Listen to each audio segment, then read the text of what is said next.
നമസ്കാരം, IQ media മലയാളത്തിലേക്ക് സ്വാഗതം. ഞാൻ മൂസ മുഹമ്മദ് ഇക്ബാൽ. ഇന്ന് ഞാൻ വന്നിരിക്കുന്നത് ഒരു ത്രില്ലർ സിനിമ നിങ്ങളെ പരിചയപ്പെടുത്താൻ വേണ്ടിയിട്ടാണ്.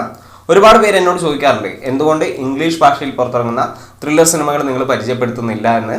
വേറൊന്നും കൊണ്ടല്ല, ഇംഗ്ലീഷ് ഭാഷയിൽ പുറത്തിറങ്ങുന്ന അല്ലെങ്കിൽ ഹോളിവുഡിൽ പുറത്തിറങ്ങുന്ന സിനിമകൾ നമുക്ക് കാണാനുള്ള സാധ്യതകൾ വളരെ കൂടുതലാണ്. അത്തരം സിനിമകൾ നല്ലൊരു ശതമാനം പ്രേക്ഷകരും കണ്ടിട്ടുണ്ടാവും. പക്ഷേ മറ്റു ഭാഷകളിൽ പുറത്തിറങ്ങുന്ന, മറ്റു ഫിലിം ഇൻഡസ്ട്രിയിൽ പുറത്തിറങ്ങുന്ന സിനിമകൾ നമ്മളിലേക്ക് കൂടുതൽ എത്തിച്ചേരാനുള്ള സാധ്യതകൾ കുറവാണ്.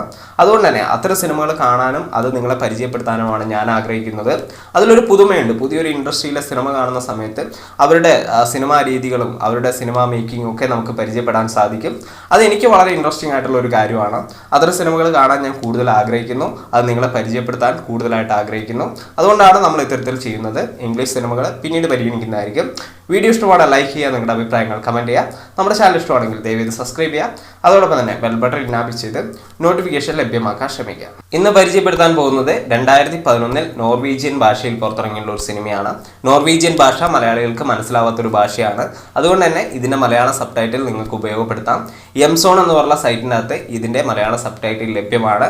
അതുപോലെ തന്നെ ഇംഗ്ലീഷ് സബ് ടൈറ്റിൽ ആവശ്യമുള്ളവർക്ക് subtitle.com എന്നുള്ള സൈറ്റിൽ കയറിയാൽ ഇതിൻ്റെ ഇംഗ്ലീഷ് സബ് ടൈറ്റിലും ലഭ്യമാവുന്നതാണ്. 2011 നോർവീജിയൻ ഭാഷയിൽ പുറത്തിറങ്ങിയിട്ടുള്ള ആക്ഷൻ ത്രില്ലർ സിനിമയാണ് ഹെഡ് ഹണ്ടിങ്. ഈ സിനിമയ്ക്ക് വളരെ രസകരമായിട്ടുള്ള ഒരു കഥാഗതിയുണ്ട്. അവരുടെ ഫിലിം ഇൻഡസ്ട്രിയിലെ ഏറ്റവും മികച്ച സിനിമകൾ എടുത്ത് നോക്കിക്കഴിഞ്ഞാൽ അതിലൊന്നായിരിക്കും ഹെഡ് ഹണ്ടേഴ്സ്. അതുവരെ ഉണ്ടായിരുന്ന അവിടുത്തെ കളക്ഷൻ റെക്കോർഡുകളൊക്കെ ഈ സിനിമയ്ക്ക് തിരുത്തി കുറിക്കാൻ സാധിച്ചിട്ടുണ്ട്. അതുകൊണ്ട് തന്നെയാണ് ഈ സിനിമ ലോകം മൊത്തം അറിയപ്പെടുന്നതും പല ഭാഷകളിൽ ഈ സിനിമയുടെ സബ് ടൈറ്റിൽ വന്നതും. അതുകൊണ്ട് തന്നെയാണ് മലയാളത്തിലേക്കും ഈ സിനിമയുടെ സബ് ടൈറ്റിൽ ക്രിയേറ്റ് ചെയ്തിട്ടുള്ളത്. അത്രയും മികച്ചൊരു സിനിമ അനുഭവമാണ് ഈ സിനിമ നമുക്ക് സമ്മാനിക്കുന്നത്. സിനിമയുടെ പൂർണ്ണമായിട്ടുള്ള കഥയിലേക്കൊന്നും നമ്മൾ കടക്കുന്നില്ല. പക്ഷേ സിനിമയെക്കുറിച്ചുള്ള ഒരു ചെറിയ ഐഡിയ നിങ്ങൾക്ക് തരാം. റോജർ ബ്രൗൺ എന്ന് പറഞ്ഞ ഒരു വ്യക്തിയുടെ ജീവിതത്തിലൂടെ കഥ പറയുന്ന ഒരു സിനിമയാണ്. സിനിമയ്ക്കകത്ത് റോജർ ബ്രൗൺ എന്ന് പറഞ്ഞ വ്യക്തി ഒരു റിക്രൂട്ട്മെന്റ് ഏജൻസി നടത്തുകയാണ്. ഇയാളുടെ ഏറ്റവും വലിയൊരു പ്രശ്നം എന്ന് പറയുന്നത് ഇയാൾക്ക് വലിയ തോതിലുള്ള ഒരു ഹൈറ്റ് ഇല്ല. ഈ ഹൈറ്റ് ഇല്ലായ്മ ഇയാളുടെ ഒരു അപകർഷതാ ബോധം വളരെയധികം ഉയർത്തിയിട്ടുണ്ട്. ഇങ്ങനെ നിൽക്കുന്ന സമയത്ത് ഇയാൾക്കൊരു ഭാര്യയുണ്ട്. ഇയാളുടെ ഭാര്യ അതിസുന്ദരിയായിട്ടുള്ള ഒരു പെൺകുട്ടിയാണ്. പക്ഷേ ഈ ഭാര്യ എപ്പോഴെങ്കിലും ഇയാളുടെ ഹൈറ്റിൻ്റെ പ്രശ്നം കൊണ്ടോ അല്ലെങ്കിൽ ഇയാളുടെ എന്തെങ്കിലും പ്രശ്നങ്ങളൊക്കെ പറഞ്ഞുകൊണ്ട് ഇയാളെ വിട്ടുപോകുന്നുള്ള ഒരു പേടി ഇയാളുടെ മനസ്സിൽ നിലനിൽക്കുന്നുണ്ട്. അപ്പോൾ ഈ ഭാര്യയെ സന്തോഷിപ്പിക്കാൻ വേണ്ടിയിട്ട് ഇയാൾ ചെയ്യുന്ന ചില മോഷണങ്ങളാണ് സിനിമയുടെ ഒരു കഥാഗതി.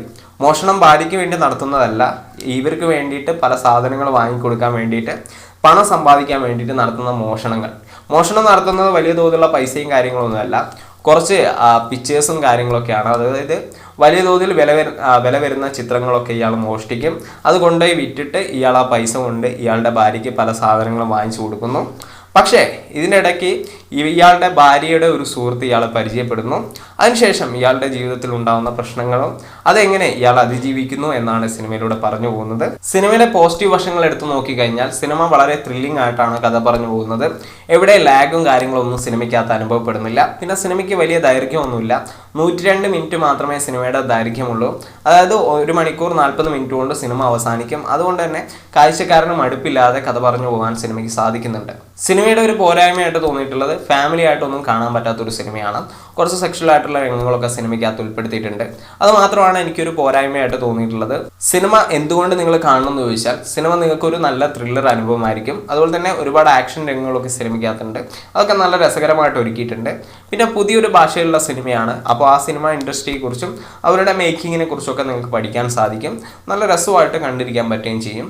അപ്പോൾ ഈ സിനിമ ഒന്ന് നിങ്ങൾ കണ്ടു നോക്കുക. കണ്ടു കഴിഞ്ഞാൽ നിങ്ങൾക്ക് ഇഷ്ടപ്പെടുന്നതാണ് എൻ്റെ ഒരു വിശ്വാസം. വീഡിയോ ഇഷ്ടമായെങ്കിൽ ലൈക്ക് ചെയ്യുക, നിങ്ങളുടെ അഭിപ്രായങ്ങൾ കമൻറ്റ് ചെയ്യുക. നമ്മുടെ ചാനൽ ഇഷ്ടമാണെങ്കിൽ ദയവേത് സബ്സ്ക്രൈബ് ചെയ്യുക. അതോടൊപ്പം തന്നെ ബെൽ ബട്ടൺ എനാബിൾ ചെയ്ത് നോട്ടിഫിക്കേഷൻ ലഭ്യമാക്കാൻ ശ്രമിക്കുക. ഓക്കെ.